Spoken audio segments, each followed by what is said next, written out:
পারলে মন বেড়ি তারে ধরতে পারলে মন বেড়ি দিতাম পাখির পার এমনি আসে যায় খাঁচা মৃত্যুর অচিন পাখি কেমনে আসে যায় জোরে জোরে কি আল্লাহু আকবার বলা যাবে না?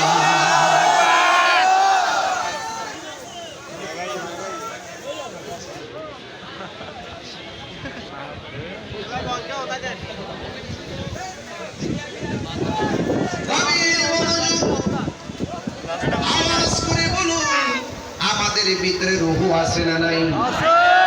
রুহুটা চলে গেলে আমারে কইব তাহির হিসাব আইছে। কেউ আমারে তাহির হিসাব বলবে না। আমারে ঘরের ভিতরে কইব লাশ, বাহিরে কইব লাশ, মসজিদের মাইক দিয়েও বলবে মরহুমের লাশ মাঠে এসেছে। কথা কোন ঠিক কিনা? এই জন্য খেয়াল রাখা লাগবে। আল্লাহ রাব্বুল আলামিন কোরআনের মধ্যে বলেছে, আমি তোরে জীবন দিলাম, আমি আল্লাহ তোরে নিয়ে যাবো। মৃত্যুর মাধ্যমে শেষ। আমার জন্য সামনে কবর আছে না নাই? নাকে দিয়া তোলা ঢুকাইব, কানে ঘোড়া দিয়া ঘোড়া ঢুকাইব, গরম পানি জল দিয়ে আমারে গোসল করাইব। এটা গরম না ঠান্ডাও না, কুসুম গরম জল দিয়ে গোসল করাইব। করাই আমারে সুন্দর করে আতর বান্ধিয়া সুন্দর করে গোসল করাইয়া আমার শরীরের ভিতরে ওই 3টা কাপড় লাগাইব।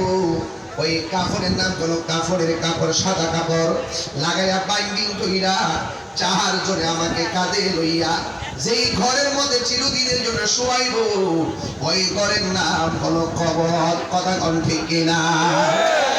ওই কবরে যারা যায় তারা কি কুরবানি ঈদে একবার ফিরে আসে? ওই কবরে যারা যায় তারা কি মাহফিলে মাঝে মাঝে আইসা বসে?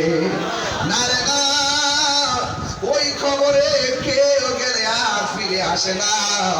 কবর বড় ডেঞ্জারাস জায়গা। বাতাসে একটা বাড়ি মারছে, বাতাসে একটা বাড়ি মারছে, মারার ফলে মানুষগুলা অস্থির হয়ে গেছে। আমার নবী কয়, সাকরাতুল মউতের বাড়ি বড় কঠিন রে। তোমার শাহরাস্তি ঘরের দরজায় যখন আজরাইল আইসা দাঁড়াইব, আল্লাহু আকবার, ওই মুহূর্তে বুঝতে পারবে জিন্দেগিটা কেমন তেনা তেনা হয়ে গেছে। আজরাইলে ঘরের দরজায় দাঁড়াইলে রহব গুলা ছিঁড়ে যাবে, হাড্ডি গুলা খুলে যাবে। ও মুরব্বি আব্বা, দাড়ি কোন সময় পাকছে টের পাইছেননি? কয় না, টের পাই নাই। আপনার শরীরটা কেমনে আস্তে আস্তে দুর্বল হয়ে গেছে, টের পাইছেননি? কয় না, টের পাই নাই। ও বন্ধু রে, ফুলের সৌরভ, মানুষের গৌরব চিরদিন থাকে না। আজকে গায়ের মধ্যে জোর আছে, প্যারালাইসিস হইলে বুঝবা পায়ের জায়গায় পা আছে, একটা কদম দেওয়ার শক্তি থাকে না। কথা বলা ঠিক কিনা? আরে এই পায়ের ভিতরে প্যারালাইসিস হওয়ার আগে দৌড়াইয়া দৌড়াইয়া মসজিদে যাও, দৌড়াইয়া দৌড়াইয়া খানায় কাবায় যায়া বলবা লাব্বাইক আল্লাহুম্মা লাব্বাইক লাব্বাইকা লা শারীকা লাকা লাব্বাইক ইন্নাল হামদা ওয়ান নি'মাতা লাক ওয়াল মুলকু লাক লা শারীকা লাক। এইভাবে বলে বলে তোমরা তাওয়াফ করবা, অচল হয়ে গেলে আর পারবা না রে। এই জন্য আল্লাহকে বান্দারে, আমি আল্লাহ মৃত্যুর থাবা দিয়া তোর সব শেষ করে দিব। সবাই কান্দের মধ্যে কবিরা আমারে ঘরের মধ্যে লইয়া যাইব। 2 জন বলে কবরে নামবো, কথাটা হেসানি। 2 জন কবরে নামবো, কথাটা সত্য নি। নামার পরে কবরের ভিতরে আপনারে নামায়া দেওয়ার সময় একটা দোয়া পড়ব, বিসমিল্লাহি ওয়া আলা মিল্লাতি রাসূলিল্লাহ বলে বলে কবরের মধ্যে নামায়া দিব। এরপরে 2 জন কবরে থাকবে না, 2 জন কবর থেকে উঠে যাবে। কবরবাসী তখন ডেড বডিটা কবরে পড়ে থাকবো। আল্লাহ ডাক দিয়া কয়, ফেরেশতারি